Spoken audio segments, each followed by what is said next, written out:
Okay, today we're going to install a Gem Dandy AR upgrade motor. The tools you'll need for that are a couple different size Phillips screwdrivers, a larger head and a smaller head one, a pair of scissors or wire cutters, and something to strip wires with. In the kit you have a bearing well plug and some screws and some wire nuts already with you, and then you have the actual motor itself that you're going to have to install. As you can see from looking up at the turntable, we've already removed the pulley, and that's on another video you can watch. And the outer platter is removed and the belt is removed. At this point I'm going to remove the drive platter. And this is where we're going to insert that bearing plug to keep the oil from spilling all over the place.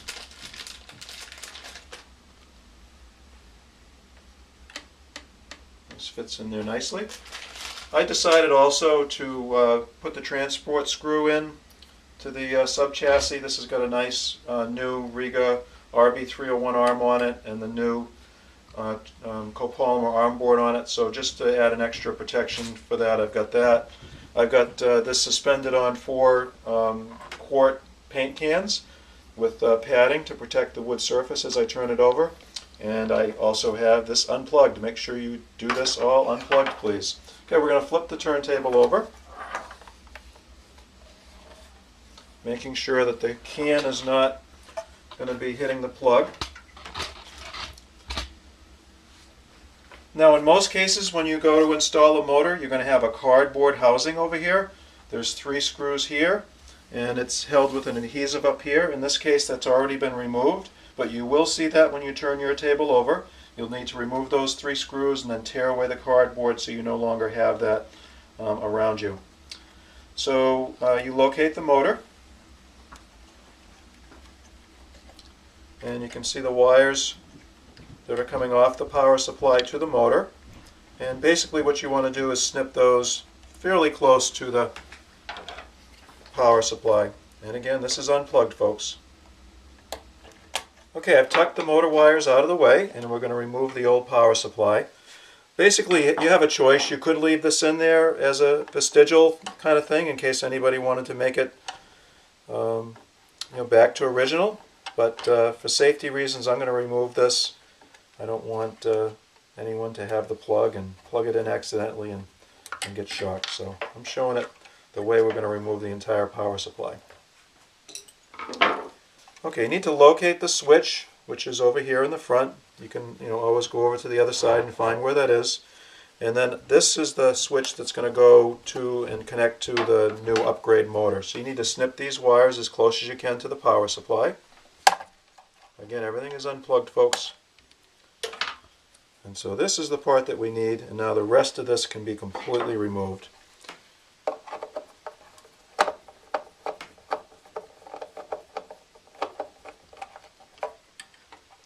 And again, this could be saved for later on if you wish, but we're not going to have it under the table cluttering.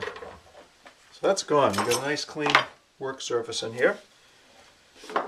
Now we're going to remove the old Hurst motor. It's really important. These screws are very, very difficult size to obtain, so you want to make sure as you're removing these that you are keeping an eye on them at all times.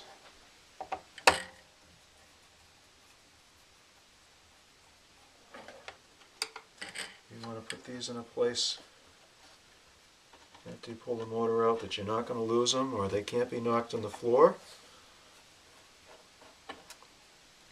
I'm putting it in the platter system over here on the side, but again, just have in mind you don't want to lose those screws. Here's the old motor, and we're going to install the new now.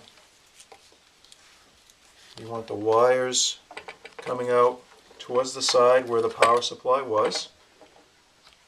It's pretty logical. You'll see if you went to go in the other direction that you would be messing it up with the suspension of the table. So again, we want to keep track of these motor screws right away, so we're going to reinstall those right now so we don't risk losing them. There's no centering to be done on the other side, really. With these 2 screw holes that are there, you can't go anywhere but where it belongs.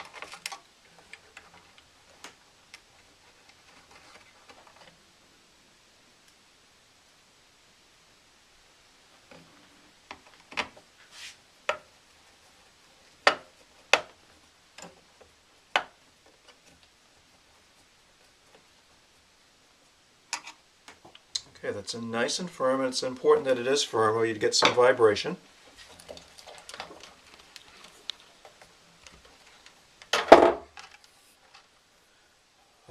Mr. Merrill, when he designed it, decided to put brown wires so it would be easier for you to figure out that brown wire is going to be connected to brown wire. So I'm going to take my wire strippers.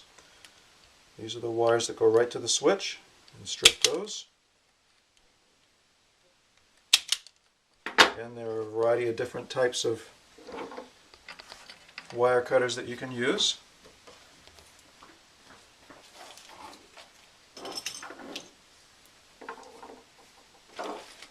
And I'm going to get my wire nuts now and make a nice solid connection with these. It does not matter which one you have lined up. Give those a twist, and then the wire nut goes on nice and firm. You want to really tug on it, make sure it's not going to fall off.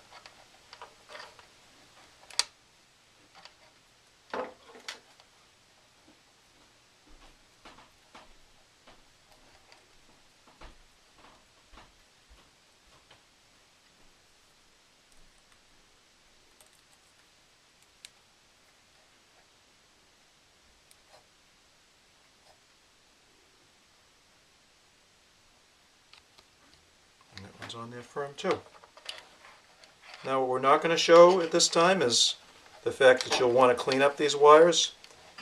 You can use the old AC cord connectors and put these so there will be no way for them to at all get caught up with the suspension or anything else that's going on under the turntable. And in a second we're going to flip this and plug it in and show you that it's working.